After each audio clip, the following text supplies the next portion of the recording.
all. Today we'll be reading Matilda by Roald Dahl, and the chapter is The Weekly Test. The Weekly Test. At 2 o'clock sharp, the class assembled, including Miss Honey, who noted that the jug of water and the glass were in the proper place. Then she took up position standing right at the back. Everyone waited. Suddenly, in marched the gigantic figure of the headmistress in her belted smock and green breeches. "Good afternoon, children," she barked. "Good afternoon, Miss Trunchbull," they chirped. The headmistress stood before the class, legs apart, hands on hips, glaring at the small boys and girls who sat nervously at their desks in front of her. "Not a very pretty sight," she said. Her expression was one of utter distaste, as though she were looking at something a dog had done in the middle of the floor. "What a bunch of nauseating little warts you are." Everyone had the sense to stay silent. "It makes me vomit," she went on, "to think that I am going to have to put up with a load of garbage like you in my school for the next 6 years. I can see that I'm going to have to expel as many of you as possible as soon as possible to save myself from going round the bend." She paused, then snorted several times. It was a curious noise. You can hear the same sort of thing if you walk through a riding stable when the horses are being fed. "I suppose," she went on, "your mothers and fathers tell you you're wonderful. Well, I am here to tell you the opposite, and you'd better believe me. Stand up, everybody." They all got quickly to their feet. "Now, put your hands out in front of you, and as I walk past, I want you to turn them over so I can see if they are clean on both sides." The Trunchbull began a slow march along the rows of desks, inspecting the hands. All went well until she came to a small boy in the second row. "What's your name?" she barked. "Nigel," the boy said. "Nigel what?" "Nigel Hicks," the boy said. "Nigel Hicks what?" the Trunchbull bellowed. She bellowed so loud, she nearly blew the little chap out of the window. "That's it," Nigel said, "unless you want my middle name as well." He was a brave little fellow, and one could see that he was trying not to be scared by the Gorgon who towered above him. "I do not want your middle names, you blister," the Gorgon bellowed. "What is my name?" "Miss Trunchbull," Nigel said. "Then use it when you address me. Now then, let's try this again. What is your name?" "Nigel Hicks, Miss Trunchbull," Nigel said. "That's better," the Trunchbull said. "Your hands are filthy, Nigel. When did you last wash them?" "Well, let me think," Nigel said. "That's rather difficult to remember exactly. I could have been yesterday, or it could have been the day before." The Trunchbull's whole body and face seemed to swell up as though she were being inflated by a bicycle pump. "I knew it," she bellowed. "I knew as soon as I saw you that you were nothing but a piece of filth. What is your father's job, a sewage worker?" "He's a doctor," Nigel said, "and a jolly good one. He says we're all so covered with bugs anyway that a bit of extra dirt never hurts anyone." "I'm glad he's not my doctor," the Trunchbull said.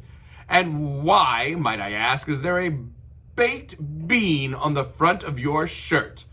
"We had them for lunch, Miss Trunchbull." "And do you usually put your lunch on the front of your shirt, Nigel? Is that what the famous doctor father of yours has taught you to do?" "Baked beans are hard to eat, Miss Trunchbull. They keep falling off my fork." "You are disgusting," the Trunchbull bellowed. "You are a walking germ factory. I don't wish to see any more of you today. Go and stand in the corner, one leg with your face to the wall." Oh man, on one leg with his face to the wall. That's pretty bad.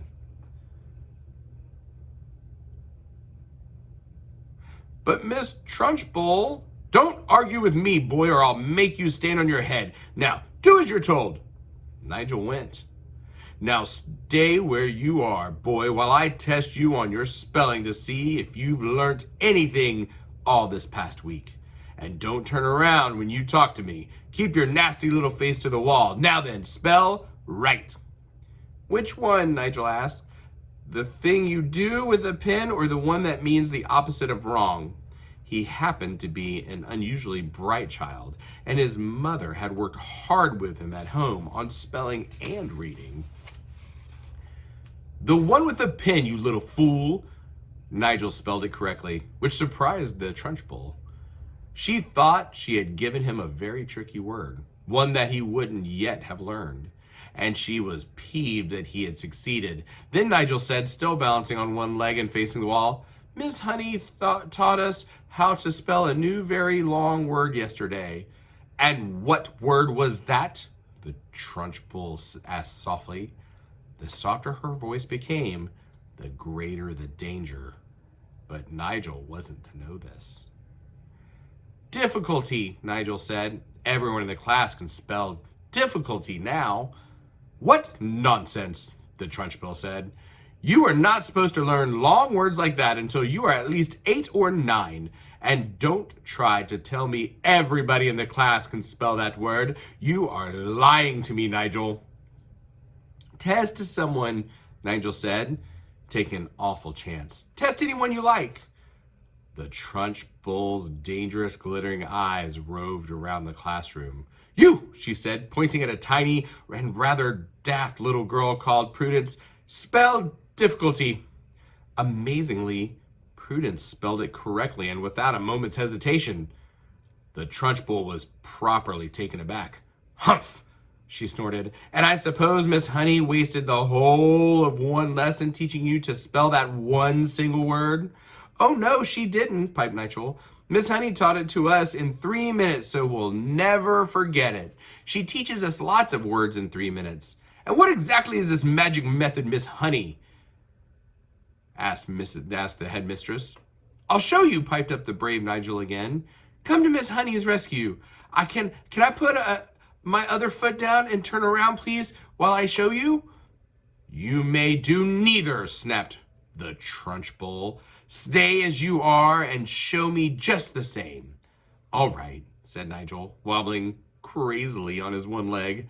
"Miss Honey gives us a little song about each word, and we all sing it together, and we learn to spell it in no time. Would you like to hear the song about difficulty?"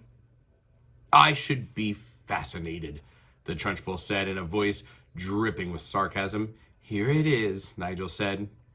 "Mrs. D, Mrs. I, Mrs. F, F, I, Mrs. C, Mrs. U, Mrs. L, T, Y. That spells difficulty." "How perfectly ridiculous," snorted the Trunchbull. "Why are all those women married? And anyway, you're not meant to teach poetry when you're teaching spelling. Cut it out in the future, Mrs. Honey." "But it does teach them some of the harder words wonderfully well," Miss Honey murmured. "Don't argue with me, Miss Honey," the headmistress thundered. "Just do as you're told.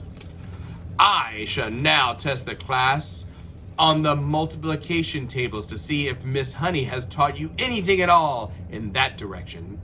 The Trunchbull had returned to her place in front of the class, and her diabolical gaze was moving slowly along the rows of tiny pupils. "You!" she barked, pointing at a small boy called Rupert in the front row. "What is 2 sevens?" 16, Rupert answered with foolish abandon. The Trunchbull started advancing slow and soft-footed upon Rupert in the manner of a tigress stalking a small deer. Rupert suddenly became aware of the danger signals and quickly tried again. "It's 18, he cried. 2 sevens are 18, not 16. You ignorant little slug," the Trunchbull bellowed. "You witless weed, you empty-headed hamster, you stupid glob of glue." She had now stationed herself directly behind Rupert, and suddenly she extended a hand the size of a tennis racket and grabbed all the hair on Rupert's head in front of her in her fist. Rupert had a lot of golden-colored hair. His mother thought it was beautiful to behold and took a delight in allowing it to grow extra long. The Trunchbull had as great a dislike for long hair on boys as she had for plaits and pigtails on girls, and she was about to show it.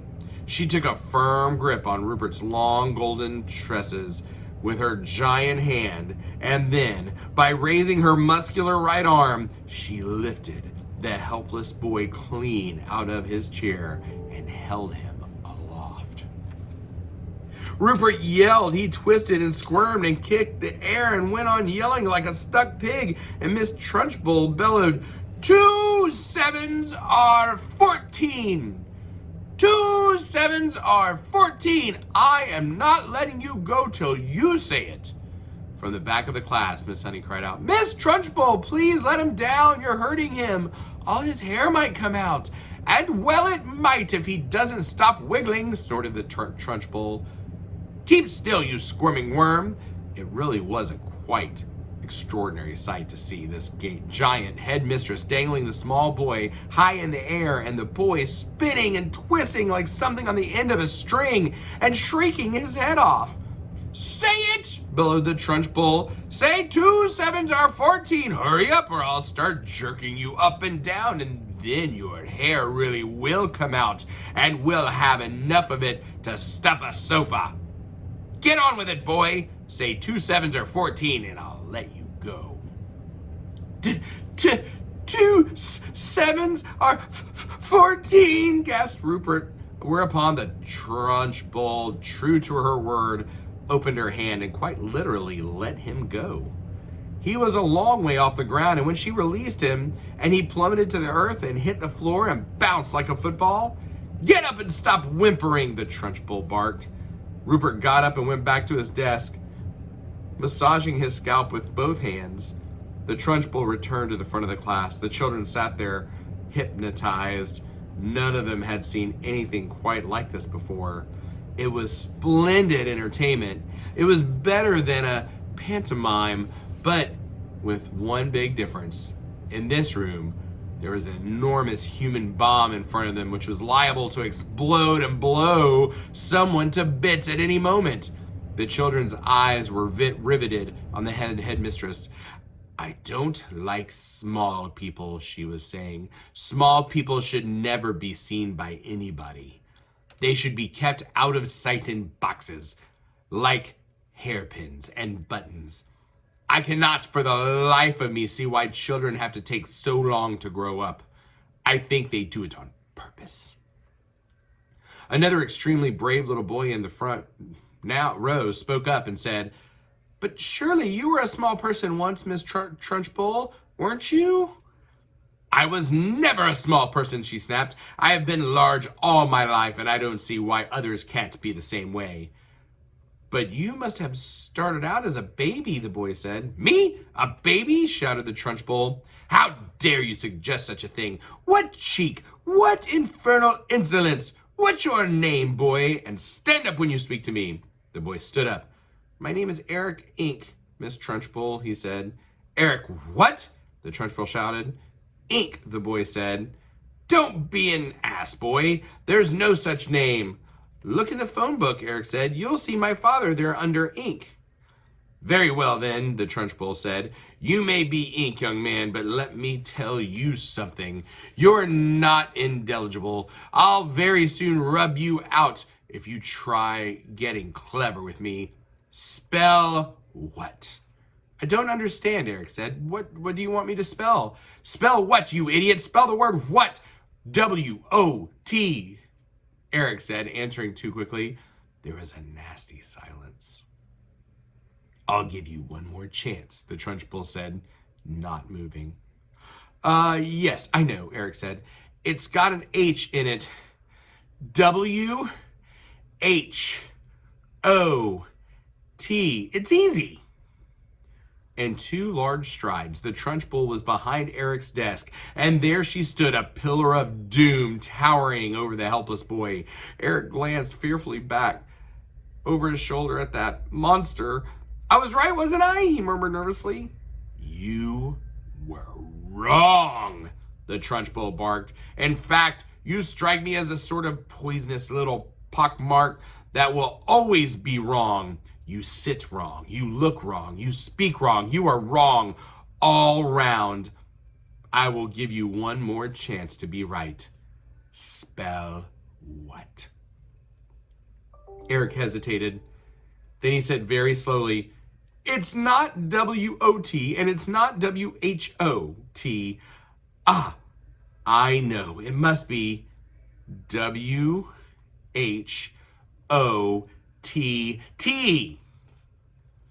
Standing behind Eric, the Trunchbull reached out and took hold of the boy's two ears, one with each hand, pinching them between her forefinger and thumb.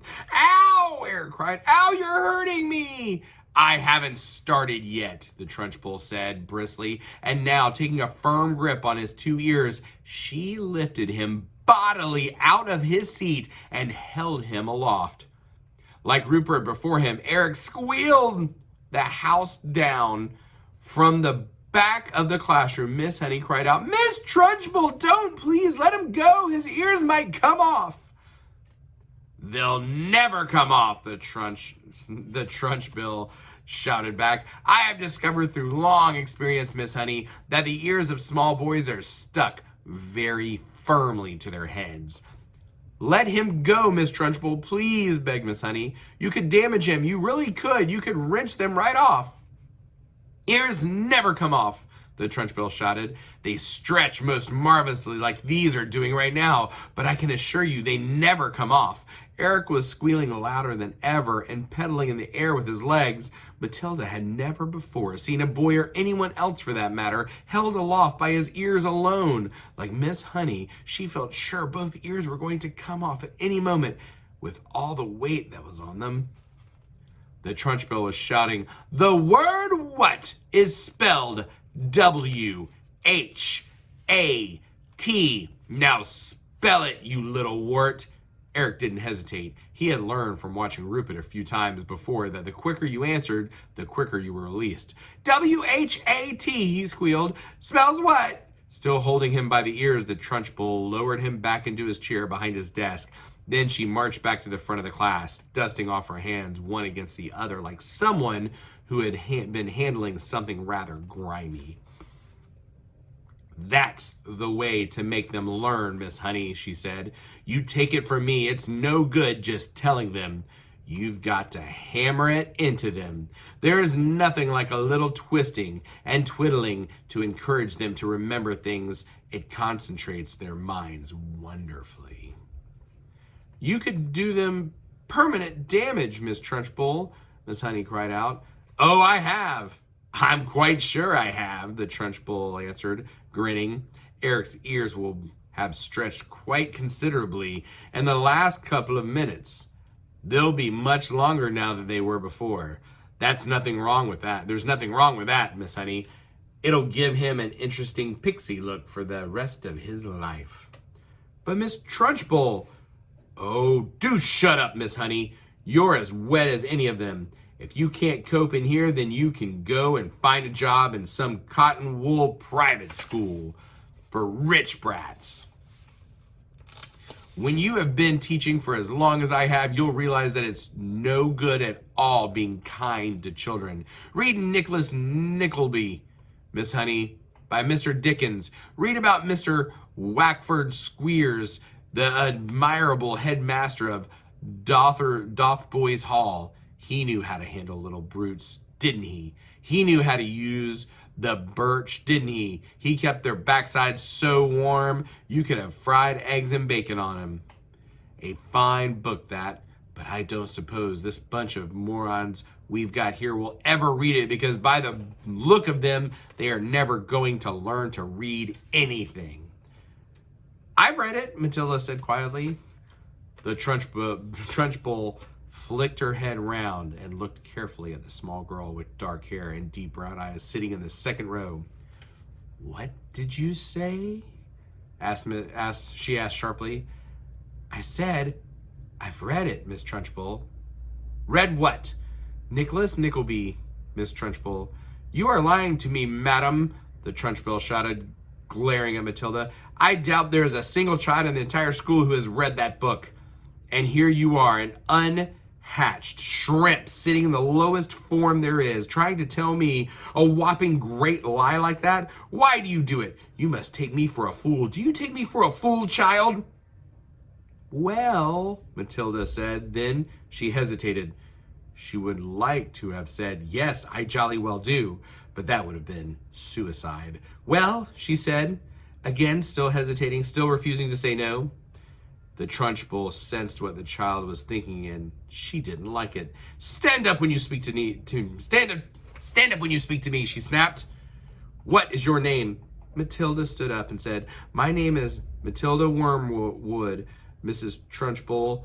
Wormwood, is it? The Trunchbull said. In that case, you must be the daughter of that man who owns Wormwood Motors. Yes, Miss Trunchbull. He's a crook, the Trunchbull shouted. A week ago, he sold me a second-hand car that he said was almost new. I thought he was a splendid fellow then. But this morning, while I was driving that car through the village, the entire engine fell out on the road. The whole thing was filled with sawdust. The man's a thief, a robber, and I'll have his skin for sausages. You see if I don't. He's clever at his business, Matilda said. Clever my foot, the Trunchbull shouted. Mrs. Honey tells me that you are meant to be clever too. Well, madam, I don't like clever people. They are all crooked. You are most certainly crooked. Before I fell out with your father, he told me some very nasty stories about the way you behaved at home. But you'd better not try anything in this school, young lady. I shall be keeping a very careful eye on you from now on. Sit down and keep quiet. She doesn't sound very nice at all. Trunchbull. Her name doesn't sound good. Well, I hope you enjoyed the weekly test. That's in Matilda by Roald Dahl. Bye. First Matilda sat down again. First time she sat down again. Then she reached out